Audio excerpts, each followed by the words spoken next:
early in the evening. So yes, chicken go in by themselves.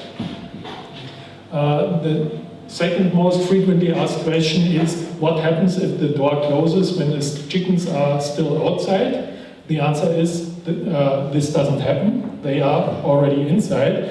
We only had occasions where this happened when we had new chicken which were not yet in the herd, so to speak. They were not integrated, and they stay outside, but they would anyway. So you have to bring them in by hand in the evening, and you have to care for them until they are integrated. But usually this doesn't happen. So that's the second most frequently asked question. And then the question is, can the chickens be heard? Because there is a door that closes automatically. The answer is, the door takes 1 minute to close. So it's very, very slow. And no chicken stays 1 minute below the door. And the second answer is, the door is very light. So a chicken can't be heard by the door. So what are we doing?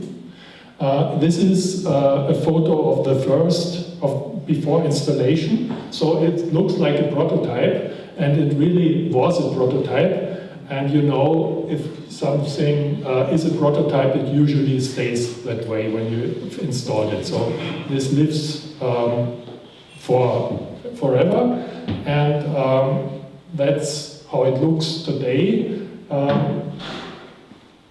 Almost, it's not that clean anymore. You'll see a later photo later on. So what we have here is a servo motor that's from Conrad, a cheap Getriebe motor, I don't know the English word, with another belt here, and this is where the cord, which goes to the door below, is wind up on that with help of that motor. And we have an Arduino here. That's the old Arduino version. 2 push buttons. We'll see this in a later photo. It's a little better resolution. And then the external hardware. It consists only of an H bridge for turning the motor in 2 different directions. And all the parts we used is on my blog, but I think the part numbers have changed in the meanwhile, because it's 6 years old or something. And what we have here connected is a photoresistor that is mounted to the roof of the chicken barn. And this senses how, if it's morning, if it should open the door, and in the evening, if it's dark enough, it closes the door. So it's done by light, except we later discovered that in summer, sun goes up at about 4 o'clock or something. And when the chicken comes out, we also have a Hahn. Does somebody know? A cock. And he will make noise in the morning at 4 o'clock. So this is not very good for the neighbors and their sleep. So later on, we mounted a real-time clock to and changed the software so that the door opens at 6:30 in the morning. It's still early on Sundays, but it's at least not 4 o'clock in the morning. That's how the door looks like. You see, it's very cheap plastic, and it's very light. And we have these wood parts so that the door stays in the middle. So it's a very basic mechanics and works quite well. This is a magnet on the door. This senses where the door currently is. And we have here a magnetic switch, and here one, which senses if the door is at the top or at the bottom. So when you start the firmware of the device, and the magnet is not visible, so none of the two magnet sensors senses the magnet, then it goes into an error state. And you can reset the state with one of the buttons to manually move the door. That's usually needed when you install it first time. That's how it has looked in the meanwhile. So after 1 or 2 years of operation, you see that lots of cobwebs and lots of dirt. I've cleaned this up I'm cleaning this up from time to time, but you see it's working quite well on a daily basis. And also the rope is not that clean anymore, you see. And here we have the second board. I talked about it. This has a real-time clock with a battery buffered real-time clock, and an arrow LED. This red LED is lighted up when the device has detected an error. This usually happens when it tries to move the door up or down, and within a certain time it doesn't reach the other magnet switch. So when this happens, the device goes into an error state, and simply the door is somewhere stuck in the middle. This usually happens when closing the door and there is dirt in the doorway. Then the door doesn't really close fully, and it goes into an error state. And this is one of the reasons why I want to network the thing, because you have to go to the hut where the chickens are and look into if the device has closed the door, and you really want to have that from remote.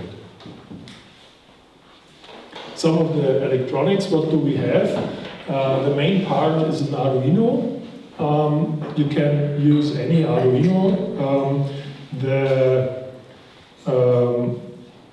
H bridge we are using is 5-volt TTL compatible, so you will have to use an Arduino with 5 volts, and not one of the newer ones with 3 volts. I have not tried if this device also switches with 3.3 volts. That's one of the drawbacks of the early design.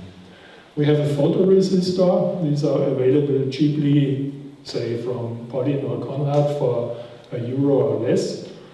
And a 10K resistor in series to form a voltage divider. So that we can simply use an analog input of the Arduino for sensing how dark it is. Later on, we added the DS2417 one-wire real-time clock. That's a battery buffered real-time clock with an additional quartz for the clock. Very cheap part, but it has some drawbacks. I come to this later on. An error LED, because you want to know if the device has failed somehow. 2 push buttons. You can, with one of the buttons you move up the door, with the other button you move it down, and whenever it's stuck in the middle somehow, we want to make sure that we can put the door in a position where we see the magnetic sensor again, and then the firmware knows where the door is and acts appropriately.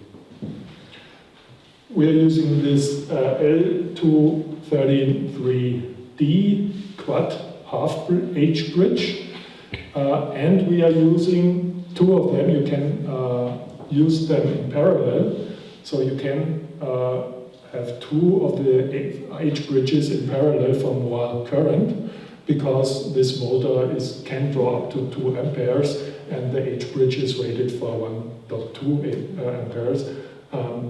But this works for 6 years now, so we haven't got the full power of the motor yet. Yeah, 2 magnetic switches and 1 magnet. The algorithm is quite state of the art. It's a state machine. Everybody who has designed such things probably knows what I'm talking about. So we have several states. We have one state, day, where the sensor senses much light, so we know we don't have to close the door, we just have to wait that it's getting darker. So it's just waiting the whole day. Then we have the evening, where it slowly gets darker, and at some point, when it's dark enough, we start moving the motor and closing the door. Then in the night, same as day, we're waiting that it's getting morning. And then in the morning, we are opening the door. Then we have some procedure, wait for neighbors, where we are waiting that, although it's already quite much light, we don't open the door yet because it's not 6:30. So we wait here some additional time. Then we have several states where we start moving up, where we are in the process of moving up. I already said that this procedure of moving the door from one position to the other takes about a minute, so it's quite slow. And in the other direction start moving down and move down, and we have an error state if something happens that is unexpected. The real-time clock, as I already said, we respect our neighbors' sleep, so we want to wait until it's at least a little later than 4 o'clock. And we have a timeout for moving the door. In the evening and in the morning, it has turned out that it sometimes happens that we have light events in the night where it gets quite, where we have much light, some in the night for several seconds. So we wait for 10 seconds here with a hysteresis and debounce this lightning. For example, if someone turns up with a flashlight and tries to open, he really has to light on the sensor for 10 seconds until the door would open. The timeout is at 75 seconds, and as I already said, moving up the door, moving it down takes a minute. Lessons learned. We had this in operation since 2008, and we did it in winter, so I think it was November 2008, and I blogged about it in January 2009, when it was already operational for several weeks. It has turned out to be very reliable. We have events where the door doesn't close or open in the morning about once a month or less. So it really only every 6 weeks or something we have a problem. Usually this happens after cleanup of the stable when there is some dirt in the door. And then the door doesn't fully close and we don't reach one of the magnet sensors, and then the device goes into the error state and doesn't open in the morning. So that's usually when we look at it in the morning, the door is closed enough so that no animal comes into the stable, but it doesn't reopen because the device is in the error state. So that's the only problems we have observed so far. The other major problem is having a battery for a real-time clock, especially in winter, because batteries drain very fast in winter. So what I've usually done is I've changed the software and removed this wait for neighbors state in the software during the winter, and just don't query the real-time clock at all and remove the battery. That's good enough for winter, and in summer we need the battery and it's warm enough so that the battery doesn't drain so fast. But that's one of the points why I want to network the device, because most microprocessors have a quartz already on board, so it's good enough for measuring. If this device opens 10 minutes later, it's good enough. Yeah. So we don't really need a clock that is very accurate. And so we don't need a real-time clock at all. And the idea here is to replace this with a simple software clock that is gets its time via the network. And recently we had the event that the door from time to time stopped in the middle of going up or stopped in the middle of going down. And it turned out that the wall power supply we were using was bad. So after I changed the power supply, everything was back to normal. And I measured this, and it had 2 volts peak to peak, high frequency on the DC power supply. So beware if you're using cheap power supplies for several years in day-to-day operation, they will go bad eventually.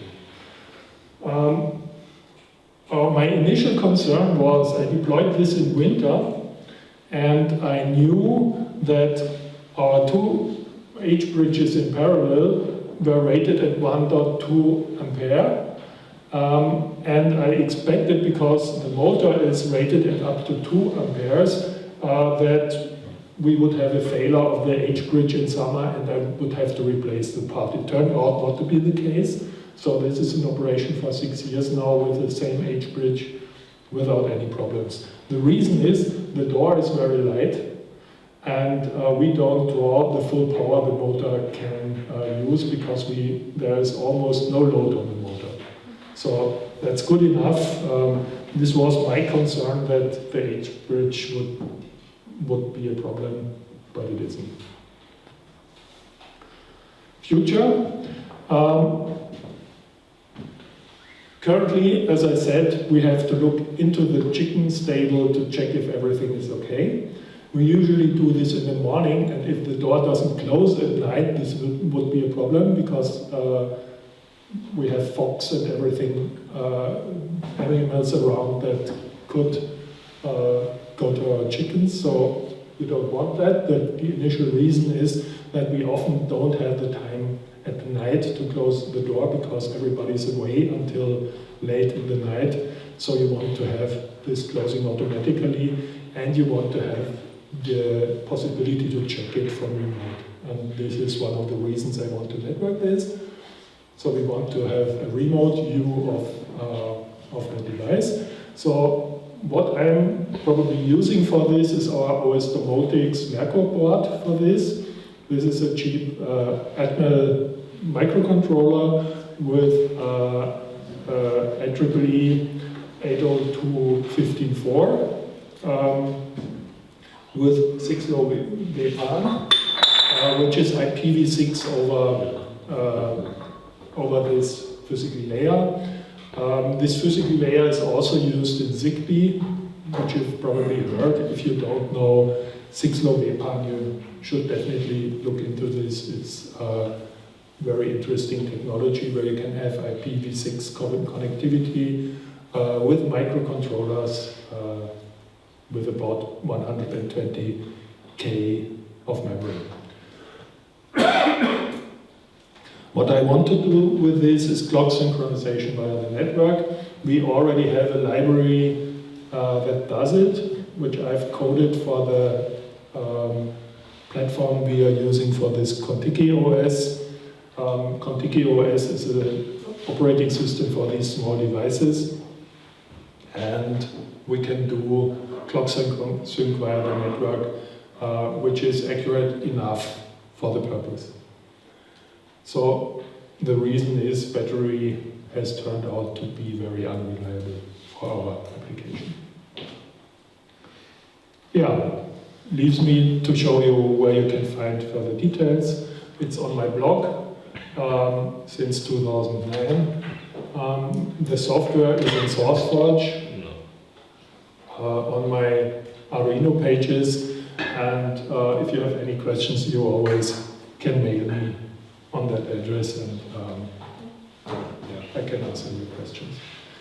Yeah, any questions?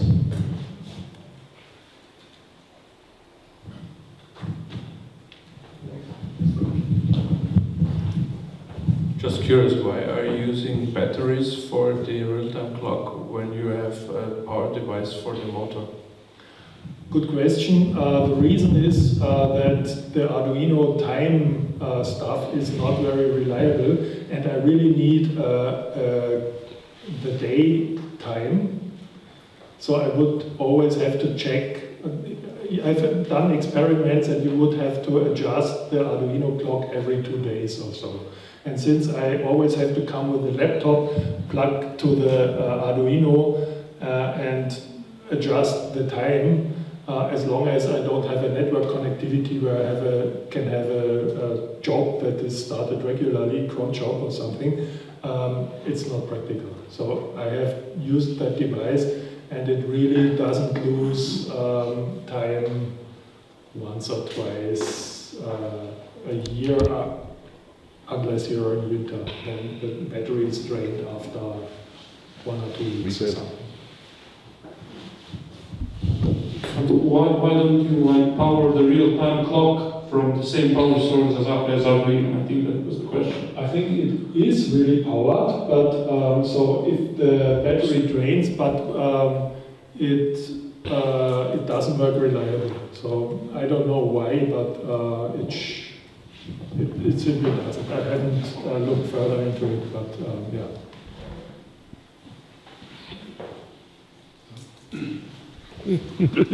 Eat it away. Can you use the same motor driver with the Merkur board? I'm not sure. I already said the driver we are using is rated for 5 volts TTL level, and I have to check if it also switches with 3.3 volts. Otherwise, you probably would have to have a different voltage or use another H bridge. I haven't checked, but one of the things I'm going to do is when I'm using the Merkur board for that, that's definitely on my roadmap to check. Yeah. Okay, any further questions? Fine, then let's do another 10 minutes break and we have the next talk after this. Thank you.